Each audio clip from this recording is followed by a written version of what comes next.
Captain Yoon stood on the bridge of the massive research vessel Harmony's Edge, watching the small human ship drift helplessly in space. The alien vessel was 10 times larger than the human craft, its dark hull gleaming with advanced technology that had conquered dozens of worlds across the galaxy. The human ship had appeared 3 days ago near the outer rim of what they called the Milky Way. It was a small exploration vessel, clearly not designed for war. Captain Yoon could see through the viewing screen that it had simple engines and basic weapons that would be useless against his ship. "Status report," Captain Yoon said to his crew. His voice was calm and controlled, as it always was when they encountered a new species. Lieutenant June looked up from his control station. "The human vessel is disabled, Captain. We hit their engines with our energy net. They cannot escape or fight back." Captain Yoon nodded. This was exactly how first contact was supposed to go according to the Galactic Council's rules.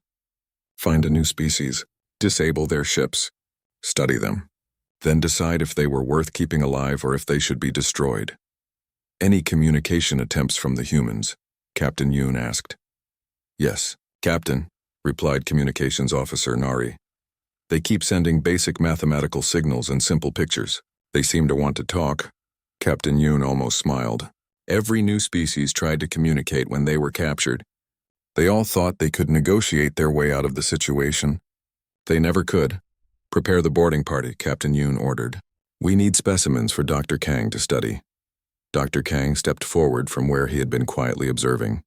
He was the ship's chief xenobiologist, responsible for studying every new life form they encountered.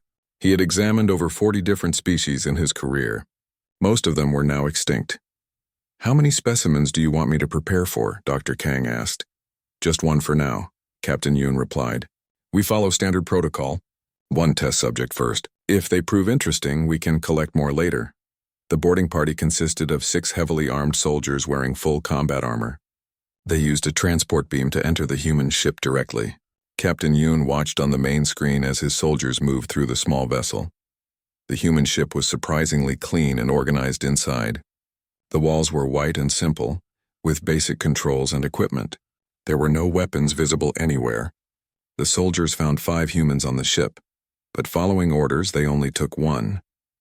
The human they brought back was a male, approximately 30 years old according to their biological scanners.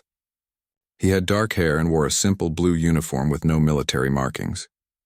What surprised everyone on the bridge was that the human was not afraid. When the soldiers brought him onto the bridge, the human looked around with obvious curiosity. His eyes moved from one alien crew member to another, studying each different species with genuine interest. He did not try to run or fight.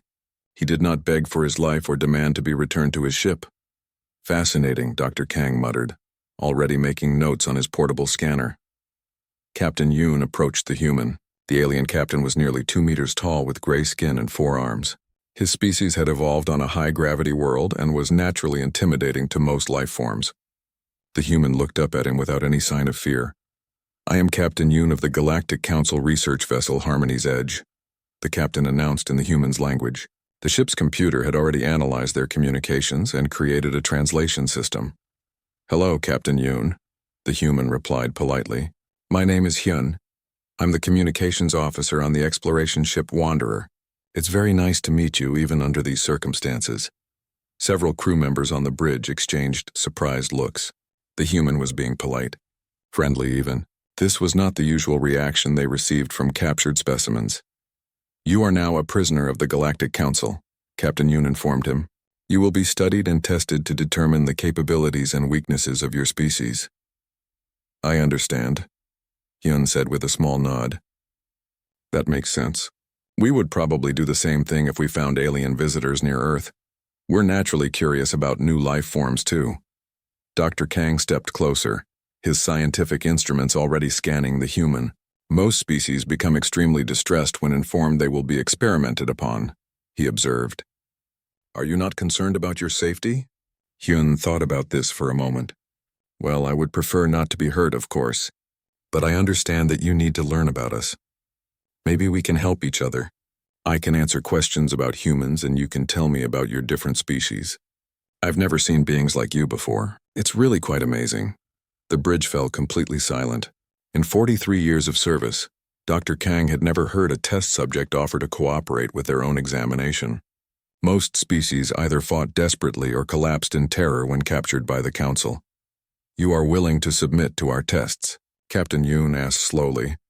"If it helps you understand that humans are not a threat to you, then yes," Hyun replied. "We're explorers, not conquerors. We came out here to learn about the universe and hopefully make friends with whoever we might find." Lieutenant June looked up from his station. "Captain, should we inform the Council about this unusual behavior?" Captain Yoon considered this. Standard protocol required them to report any unexpected developments during first contact procedures, but he was curious about this human's strange reaction to capture. "Not yet," Captain Yoon decided. "Let Dr. Kang complete his initial scans first. We need more data before we contact the Council." Dr. Kang activated his portable scanning equipment and began taking readings from the human. Hyun stood patiently while various beams of light and energy passed over his body. He even asked questions about how the scanners worked and what they were measuring. "Your bone density is quite remarkable," Dr. Kang commented as he reviewed the initial data. "And your muscle structure suggests you evolved on a world with significant gravity.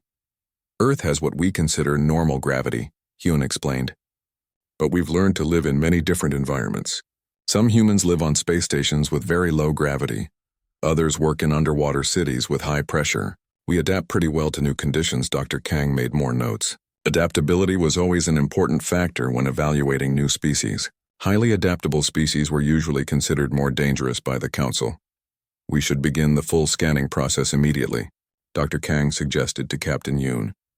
"This specimen appears stable and cooperative. The conditions are ideal for comprehensive testing." Captain Yoon agreed. "Prepare your laboratory, Doctor. Let's see what secrets this human is hiding." As the crew prepared to move Hyun to the scanning facility, the human continued to ask friendly questions about their technology and their different home worlds. He seemed genuinely interested in learning about each species represented on the ship. None of them realized that this simple curiosity would soon change everything they thought they knew about strength, weakness, and what made a species truly dangerous to the established order of the galaxy. Dr. Kang's laboratory was the most advanced scanning facility in the Galactic Council fleet. The room was filled with machines that could analyze every molecule in a living being and map their complete biological structure. Bright lights hung from the ceiling, and dozens of screens lined the wall showing complex data patterns. Hyun walked into the laboratory with the same curious expression he had worn on the bridge. He looked around at all the equipment with obvious interest, occasionally stopping to examine a particular machine more closely. "This is quite impressive," Hyun said to Dr. Kang. "How long did it take your people to develop this technology?" Dr. Kang paused in his preparations. Most test subjects were too frightened to ask questions about the equipment that would be used to examine them. "Several centuries," he replied honestly. "We have scanned over 2,000 different life forms with these machines." 2,000, Hyun repeated with amazement. "The galaxy must be full of incredible diversity. On Earth we have millions of different species, but they're all from the same world. I can't imagine how different life forms from completely separate planets must be." June entered the laboratory carrying additional scanning equipment. He had been assigned to operate the quantum bioanalyzers during the examination. Like Dr. Kang, he was surprised by the human's friendly attitude. "Most species consider our scanning process to be quite uncomfortable," June warned Hyun as he set up his equipment. "The quantum analyzers need to examine your body at the cellular level. Some subjects find the sensation disturbing." "I appreciate the warning," Hyun said with a smile. "I've had medical examinations before. They're never fun, but they're necessary sometimes. I'll do my best to stay still and not interfere with your readings." Dr. Kang activated the main scanning platform in the center of the room. It was a raised circular area surrounded by dozens of different analyzing devices. "Please step onto the platform and remain as motionless as possible," he instructed. Hyun walked onto the platform without hesitation. He stood calmly in the center while Dr. Kang began activating the various scanners. Blue and green lights began to sweep over the human's body as the machines started their work. The first readings appeared on the screens around the laboratory. Dr. Kang studied the data with growing confusion. According to the scanners, the human's bone structure was incredibly dense and strong, much more than it should be for a creature from a moderate gravity world. "June, Check the scanner calibration, Dr. Kang requested. These bone density readings seem incorrect. June ran a full diagnostic on his equipment. All systems are functioning normally, Doctor. The readings appear to be accurate. Dr. Kang frowned and continued the scan. The muscle fiber analysis showed similar unexpected results. The human's muscles were layered in a complex pattern that provided both strength and flexibility. Most species had muscles designed for either power or speed, but rarely both. How much physical activity do humans normally engage in? Dr. Kang asked Hyun. It varies quite a bit, Hyun answered, while remaining perfectly still on the scanning platform. Some humans are very athletic and exercise regularly. Others prefer less physical activities. I personally enjoy hiking and swimming when I'm not working on the ship. The cardiovascular scan revealed an even more unusual discovery. The human heart was not just one organ, but part of a complex system that included backup circulation pathways. If one part of the system was damaged, other parts could compensate to keep blood flowing throughout the body. Remarkable, Dr. Kang muttered, making notes on his datapad. Your circulatory system has multiple redundancy features. Most species have critical single points of failure in their biology. Humans are pretty tough, Hyun agreed. We've had to be. Earth can be a dangerous place sometimes, with natural disasters and extreme weather.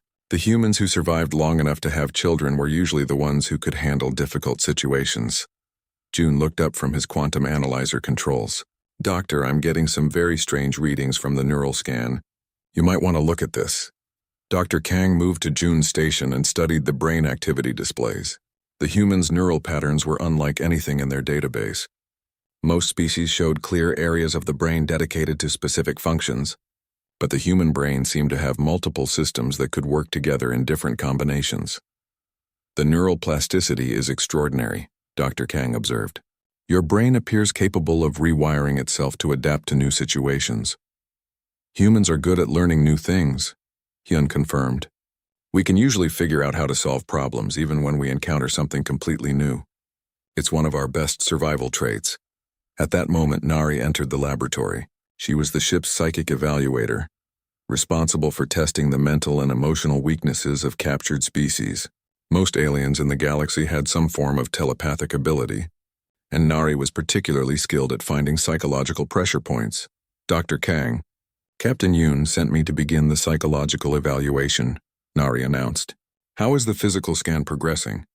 The results are highly unusual, Dr. Kang replied. This human appears to have redundant systems for most vital functions. I haven't found any obvious biological weaknesses yet.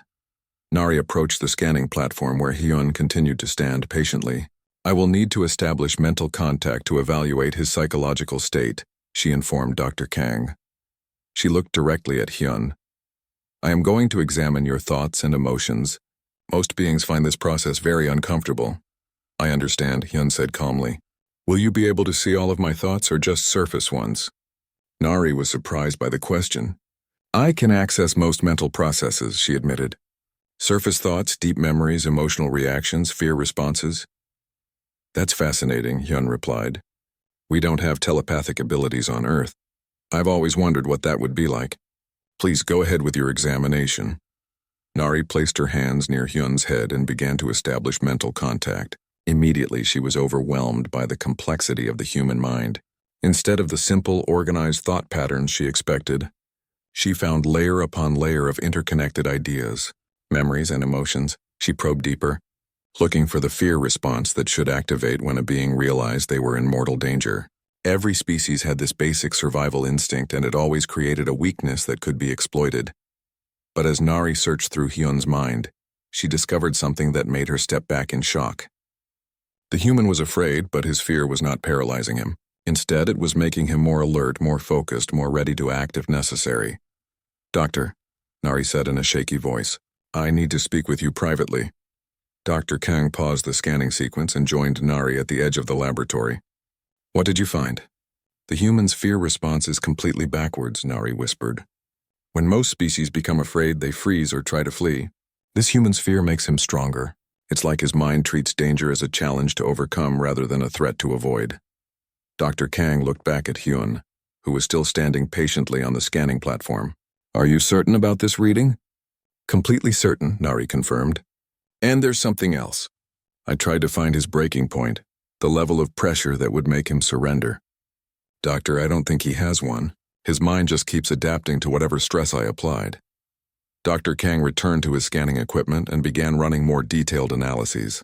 The deeper they looked into the human's biology and psychology, the more confused he became. Every species had weaknesses. Every species had limits. Every species had breaking points. But as the scans continued, one impossible conclusion began to emerge. This human specimen appeared to have evolved specifically to survive in situations where most other life forms would simply die.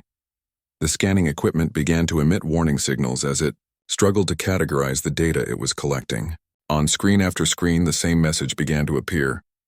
Unable to identify fatal weakness. Error in analysis protocol. Dr. Kang stared at the displays in disbelief.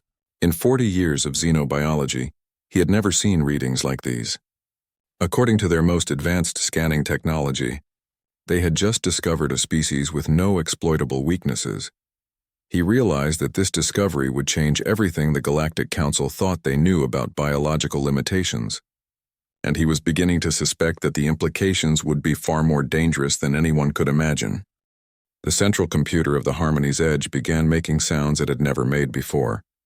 Warning lights flashed across every screen in Dr. Kang's laboratory as the scanning systems struggled to process the impossible data they were collecting from the human specimen.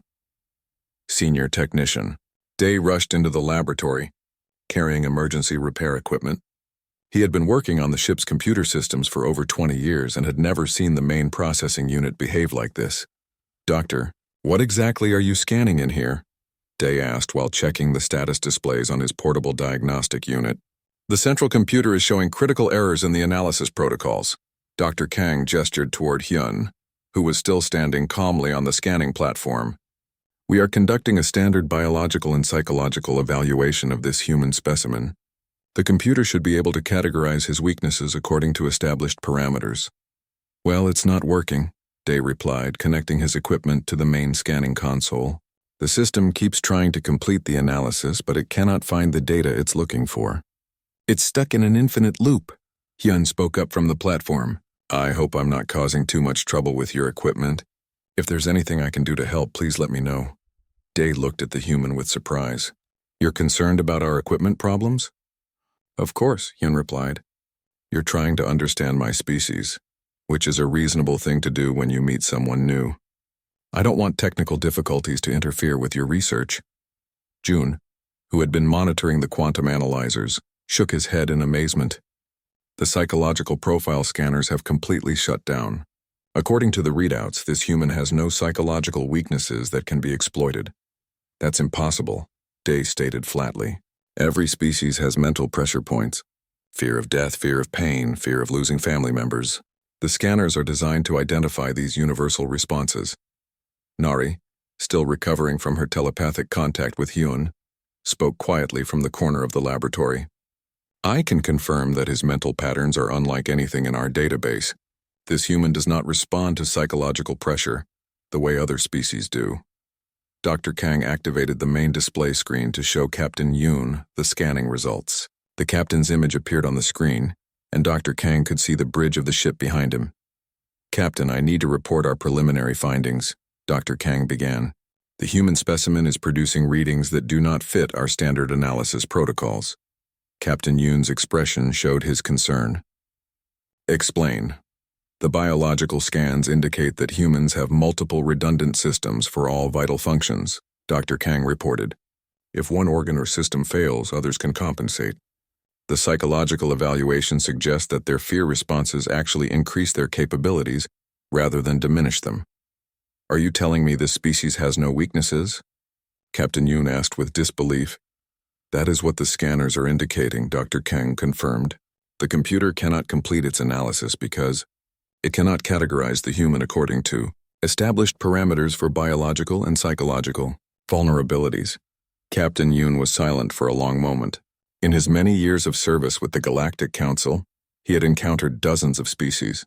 All of them had clear weaknesses that could be exploited if necessary. Some were vulnerable to specific toxins, others could be controlled through psychological manipulation, and many simply surrendered when faced with superior force. "Continue your analysis," Captain Yoon ordered. "I will contact the Galactic Council and inform them of this unusual situation." The communication ended, and the laboratory team returned to their work. But the equipment continued to malfunction as it tried to process the human's biological data. "The bone density readings are off the charts," June reported. "According to these scans, human bones are stronger than most metal alloys we use in ship construction." "The muscle fiber analysis is equally remarkable," Dr. Kang added. "This species appears to have evolved for extreme physical durability." Yun listened to their conversation with interest. "Humans have always had to be tough," he explained. "Our planet has earthquakes, storms, floods, and other dangerous conditions. The humans who survived long enough to have children were usually the ones who could handle whatever nature threw at them." Day looked up from the computer console where he was trying to repair the analysis systems. "Your planet sounds very hostile. Most species evolve on worlds with stable, predictable environments. Earth can be challenging," Hyun agreed, "but that's also what makes it beautiful. We learned to adapt to different climates, different terrains, different situations. It made us versatile."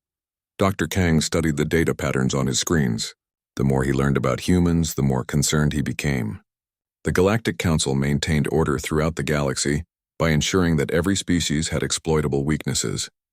They could control any civilization by threatening their specific vulnerabilities. But if humans truly had no fatal weaknesses, they would be impossible to control using the Council's standard methods.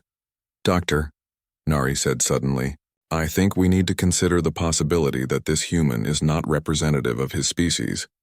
Perhaps he is genetically unusual or has been enhanced in some way." Dr. Kang considered this possibility. "That is a reasonable hypothesis. We should request additional specimens from the human ship to verify our findings." "I can answer that question," Hyun offered. "I'm completely normal for a human.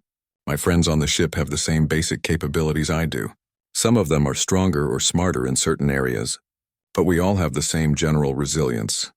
"You're saying all humans possess these characteristics?" Dr. Kang asked. "More or less," Hyun confirmed. "We're all different individuals, but we share the same basic survival traits. It's just how humans evolved." The implications of this statement hit everyone in the laboratory at the same time. If all humans possessed the same resistance to physical and psychological pressure, then Earth represented something unprecedented in galactic history, an entire species that could not be easily controlled or defeated. Captain Yoon's voice came over the laboratory communication system. "Dr. Kang, I have just spoken with the Galactic Council. They are demanding immediate verification of your findings. They want you to conduct more intensive testing to confirm that your readings are accurate." "Understood, Captain," Dr. Kang replied. "We will begin expanded analysis procedures immediately." But as he looked at the friendly, cooperative human standing on the scanning platform, Dr. Kang felt a growing sense of unease. The Council's request for more intensive testing usually meant they were preparing for aggressive action against a newly discovered species. And if the human's claims about his people were true, such action might not go the way the Council expected. The computer systems continued to flash error messages as they struggled to categorize a life form that did not fit any of their established parameters for weakness and vulnerability. The final analysis report appeared on the main screen. Subject classification unknown. Fatal weakness error none detected. Threat assessment unable to compute. Recommendation proceed at your own risk. 3 days after the first scan, Captain Yoon received new orders from the Galactic Council. A transport ship arrived carrying additional human specimens that had been captured from other exploration vessels throughout the galaxy. The Council wanted to verify that the impossible readings from Hyun were not unique to just one individual. Dr. Kang watched through the laboratory windows as 12 more humans were brought aboard the Harmony's Edge. They were placed in holding cells in the detention area, but something about their behavior troubled the alien crew members who were guarding them.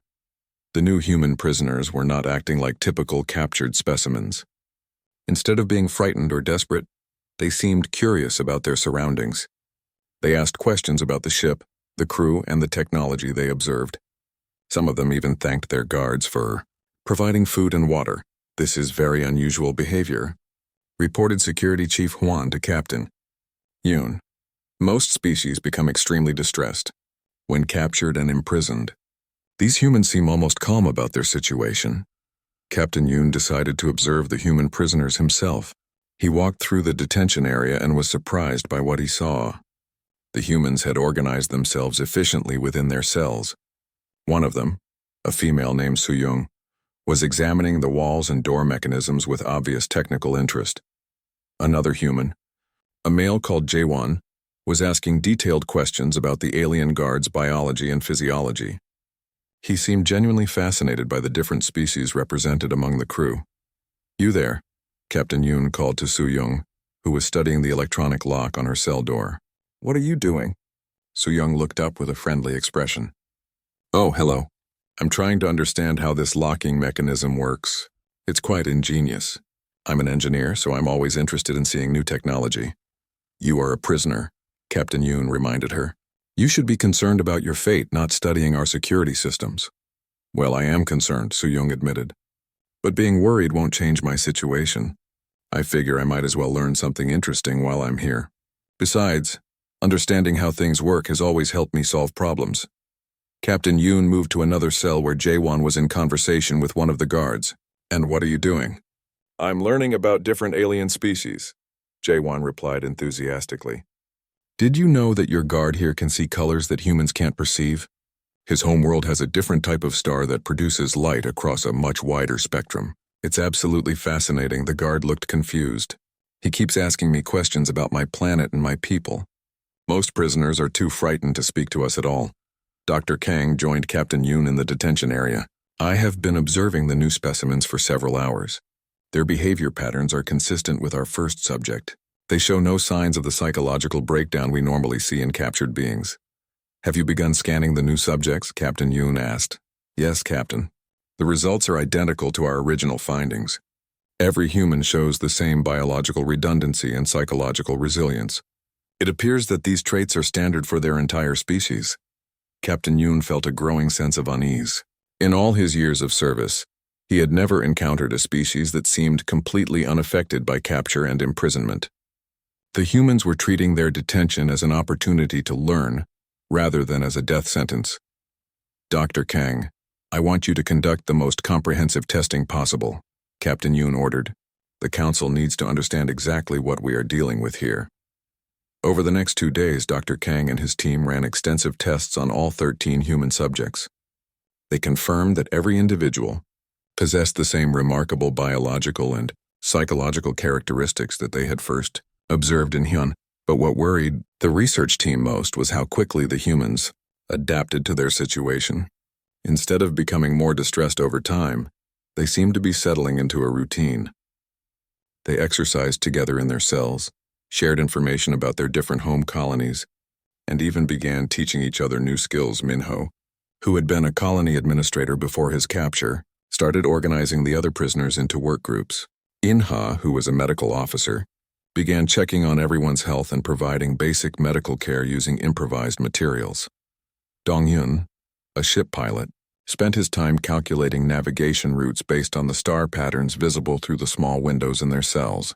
He was trying to figure out where they were being held and how they might eventually find their way home.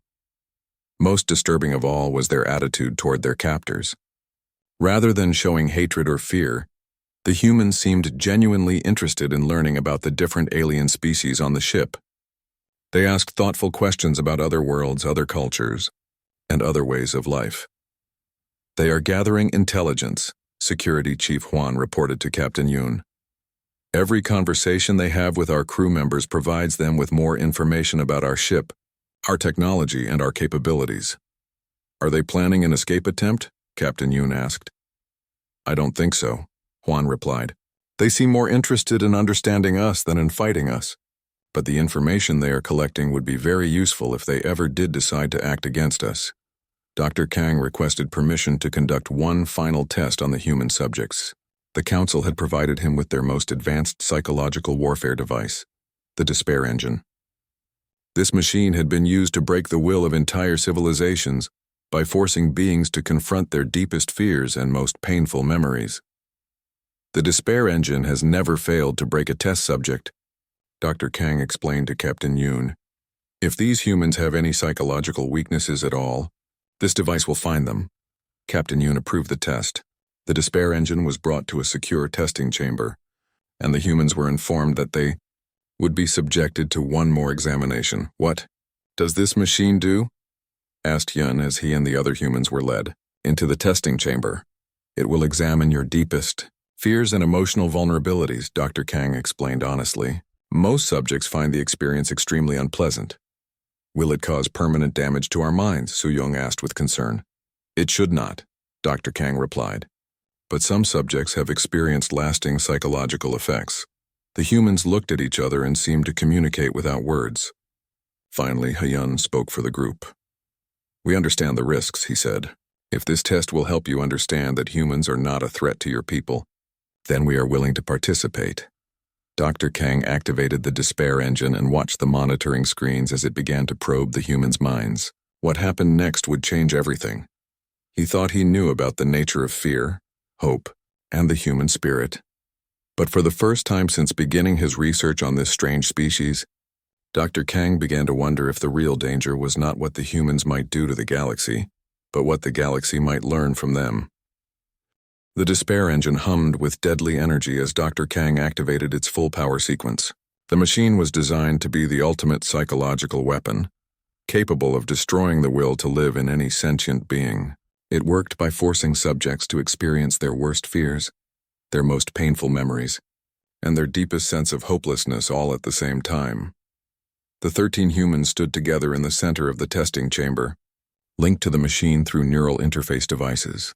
Dr. Kang, Captain Yoon, and several other senior crew members watched from the observation room as the device began its assault on the human minds. Readings are normal, reported Technician June from his control station. The despair engine is operating at full capacity. Neural interface is stable across all subjects. Dr. Kang studied the monitoring screens that showed the psychological state of each human. In previous tests with other species, these screens would display rapidly increasing levels of fear, despair, and mental breakdown. But the human readings were unlike anything he had ever seen. Instead of showing psychological collapse, the screens indicated that the humans were analyzing their fears and discussing them with each other. Even while under the influence of the despair engine, they were working together to understand and overcome the artificial terror being projected into their minds. This is impossible, muttered Nari, who was monitoring the telepathic aspects of the test. The machine is showing them their worst nightmares, but they are treating it like a problem to be solved. Through the observation window, they could see Minho speaking calmly to the other humans even as the despair engine flooded his mind with images of his worst fears. He was seeing visions of his family being harmed, his home world being destroyed, and himself dying alone and forgotten. But instead of breaking down, he was helping the others cope with their own artificial nightmares. Remember, this is not real, Minho said to his fellow prisoners. The machine is trying to make us give up hope, but we don't have to let it succeed. These fears are just thoughts. They cannot actually hurt us unless we allow them to. Inha, the medical officer, was experiencing visions of all the patients she had failed to save throughout her career. The machine was making her relive every medical emergency where she had not been fast enough or skilled enough to prevent death, but instead of being crushed by guilt, she was using the experience to remind herself why her work was important. I became a doctor to help people, she said to the others. Even if I cannot save everyone, I can still try to save someone. That hope is worth fighting for. Su-young was seeing images of all the engineering projects that had failed, all the systems that had broken down, all the times her designs had not been good enough. But she was analyzing each failure, learning from the mistakes, and explaining to the other humans how failures could lead to better solutions. Every time something breaks, we learn how to build it stronger, she told them. That's how humans have always improved. We fail, we learn, we try again. Dr. Kang watched in amazement as each human faced their deepest fears and found ways to transform them into sources of strength. The despair engine was designed to isolate subjects, to make them feel alone and helpless. But the humans were refusing to be isolated. They were supporting each other, sharing their fears, and finding collective strength in their individual vulnerabilities. Increase the power, Captain Yoon ordered. Maximum intensity. June adjusted the controls, and the despair engine's output increased to levels that would have instantly destroyed the sanity of most species. The humans staggered under the increased assault, but they did not break. Jaewon, the xenobiologist, was experiencing visions of all the alien species he had studied being destroyed by human expansion. The machine was trying to make him believe that his people were destined to become conquerors and destroyers. But he refused to accept this vision of the future. Humans are explorers, not conquerors, he said firmly. We want to learn from other species, not destroy them. This fear does not define who we choose to be. Dongyun, the pilot, was seeing images of his ship crashing, his crew dying, and himself being responsible for their deaths. But he was using the experience to remind himself why careful navigation and good piloting skills were so important. Fear of failure can make us more careful, he explained to the others. It can make us better at what we do, as long as we don't let it paralyze us. Hyun, who had been the first subject, was experiencing a combination of all the fears that the machine had detected in his mind. He was seeing visions of humanity being enslaved, of his friends and family suffering, of his species being wiped out by superior alien forces. But even under this overwhelming assault, he maintained his calm demeanor. We cannot control what happens to us, Hyun said to his fellow humans, but we can control how we respond to what happens. That choice is always ours, no matter what anyone tries to do to us. The monitoring equipment began to emit warning signals as something unprecedented started to happen. The humans' collective resistance to the despair engine was somehow affecting the machine itself. Instead of projecting fear and hopelessness, the device began to malfunction. The polarity is reversing, June reported in alarm. The despair engine is no longer projecting negative emotions. It's starting to broadcast the humans' determination and hope. Throughout the ship, alien crew members began to feel something they had rarely experienced: genuine hope for a better future. The humans' refusal to surrender to despair was somehow spreading through the ship's systems and affecting everyone on board. Engineer Nari felt a sudden desire to question why the Galactic Council needed to destroy every species they encountered. Why couldn't different civilizations find ways to coexist peacefully? Technician Day began to wonder why his people had accepted that conquest and control were the natural order of the galaxy. Perhaps there were other ways for advanced civilizations to interact with less developed species. Security Chief Huan found himself thinking about all the prisoners he had guarded over the years. Most of them had been terrified, desperate beings who posed no real threat to anyone. Had it been necessary to eliminate all of them? Even Captain Yoon felt the effects of the reverse despair engine. For the first time in decades, he questioned whether the Council's methods were truly necessary for maintaining galactic peace. Perhaps there were alternatives to fear and domination. "Shut down the machine," Captain Yoon ordered. "Immediately." "I'm trying, Captain," June replied frantically. "But the controls are not responding. The humans have somehow overloaded the entire system." Dr. Kang stared at the monitoring screens in disbelief. The despair engine, the most powerful psychological weapon ever created by the Galactic Council, had been defeated not by force or technology, but by simple human determination to support each other in the face of artificial terror. The machine finally shut down with a shower of sparks and smoke. The humans stood in the testing chamber, exhausted but unbroken. They had faced their worst fears and emerged stronger than before. "Impossible," whispered Captain Yoon. "No species has ever resisted the despair engine." Dr. Kang realized that they had just witnessed something that would fundamentally change the balance of power in the galaxy. The humans had not only proven immune to the Council's most powerful weapon, they had actually turned it against itself. But before he could fully process the implications of this discovery, an urgent message arrived from the Galactic Council. The message was brief and terrifying. "Terminate all human subjects immediately. Species classified as existential threat to Council authority. Execute order without delay." Dr. Kang stared at the execution order on his communication screen, his hands trembling slightly as he read the message from the Galactic Council. Around him, the laboratory was filled with the acrid smell of smoke from the destroyed despair engine, and the quiet hum of monitoring equipment that was still trying to analyze what had just happened. "Doctor," Captain Yoon said quietly, "you have your orders.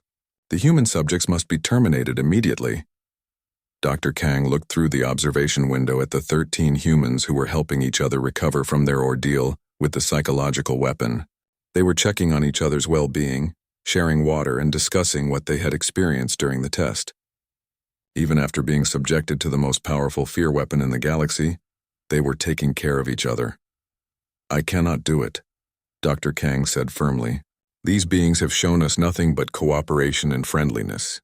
They have answered our questions, submitted to our tests, and treated us with respect despite being our prisoners. I will not execute them simply because the Council fears what they represent." Captain Yoon's expression hardened. "The Council's orders are absolute, Doctor. These humans are a threat to galactic stability. They must be eliminated." "What threat?" Dr. Kang demanded. "They have made no aggressive moves against us. They have not tried to escape or harm anyone on this ship. Their only crime is being impossible to control through fear and intimidation." Other crew members began to gather in the laboratory as word of the execution order spread throughout the ship. Technician Jun spoke up from his control station. "Dr. Kang is right, Captain. I have been working with these humans for days. They are not violent or dangerous. They are just different from what the Council expects." Engineer Nari, who had been deeply affected by the reverse despair engine, stepped forward. "Captain, I felt what these humans were projecting when the machine malfunctioned. It was not hatred or desire for conquest. It was hope for a better future where different species could work together instead of destroying each other." Security Chief Huan, whose job was to maintain order on the ship, found himself in the unexpected position of questioning orders. "Sir, in all my years of service, these are the most peaceful prisoners I have ever guarded. They have caused no trouble and made no demands. Executing them would be murder, not justice." Captain Yoon looked around at his crew and realized that the humans' influence had spread far beyond what anyone had anticipated. His own people were starting to question the fundamental principles that the Galactic Council used to maintain order throughout the galaxy. "You are all forgetting your duty," Captain Yoon said sternly. "The Council's authority must be maintained. If we allow one species to resist our control, others will follow their example. The entire galactic order will collapse." "Maybe that would not be such a bad thing," Dr. Kang replied quietly. "Maybe it is time for a new kind of galactic order, one based on cooperation instead of fear." The ship's communication system suddenly activated, broadcasting an urgent message from the bridge. "Captain Yoon to all sections. The human prisoners have escaped from detention. Security teams report to all decks immediately." But instead of panic, the announcement was met with confusion among the crew members in the laboratory. How could the humans have escaped from cells that were designed to hold the most dangerous criminals in the galaxy? Captain Yoon rushed to the nearest communication panel. "Security, report status of prisoner escape." "Sir," came the reply from a confused security officer. "The humans are not actually trying to escape. They opened their cell doors somehow, but they are walking calmly through the corridors. They seem to be looking for someone." "Looking for whom?" Captain Yoon demanded. "Based on what they are saying, sir, they appear to be looking for you." Captain Yoon and his staff made their way to the main corridor where they found all 13 humans waiting patiently near the central lift. The humans were not running, fighting, or trying to damage anything. They were simply standing together, talking quietly among themselves. Hyun stepped forward when he saw Captain Yoon approaching. "Captain, we need to speak with you about something important."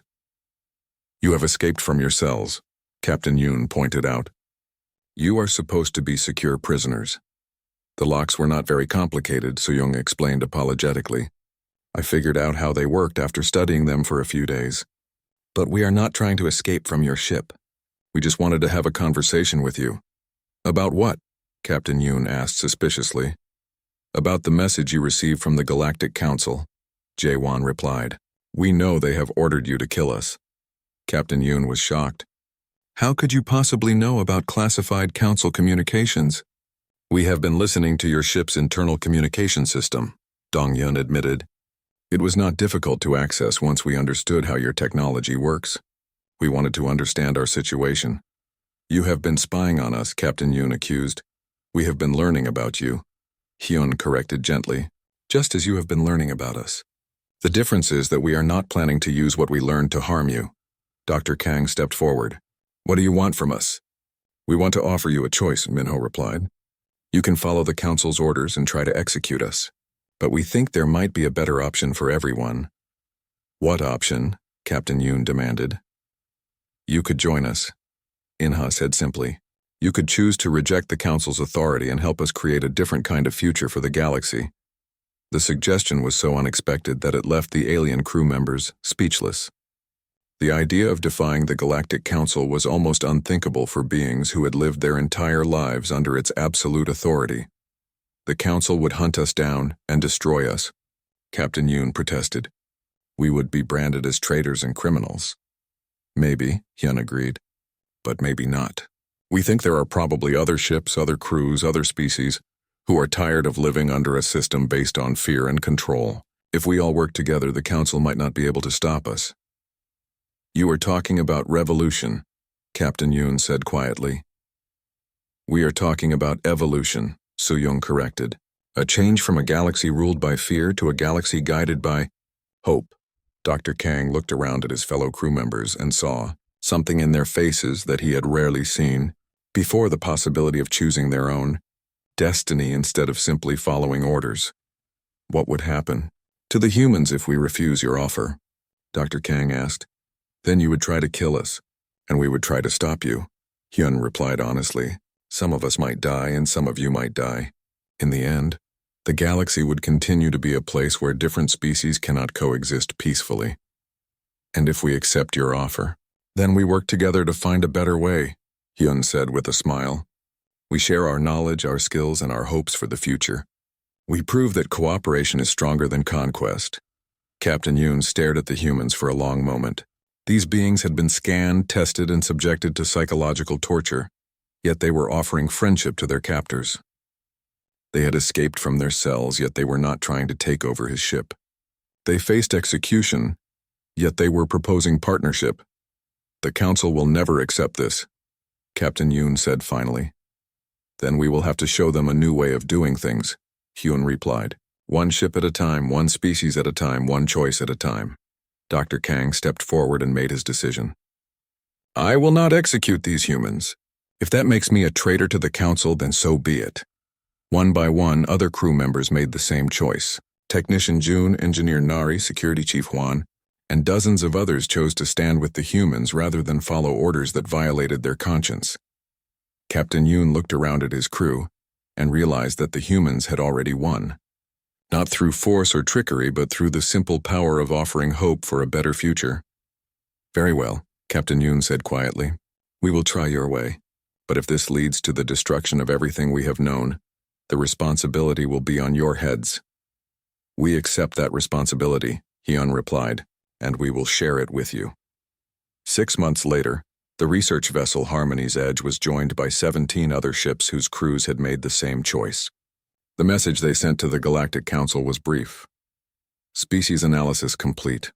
Fatal weakness none detected. Threat assessment minimal to existing power structures, maximum to oppressive systems.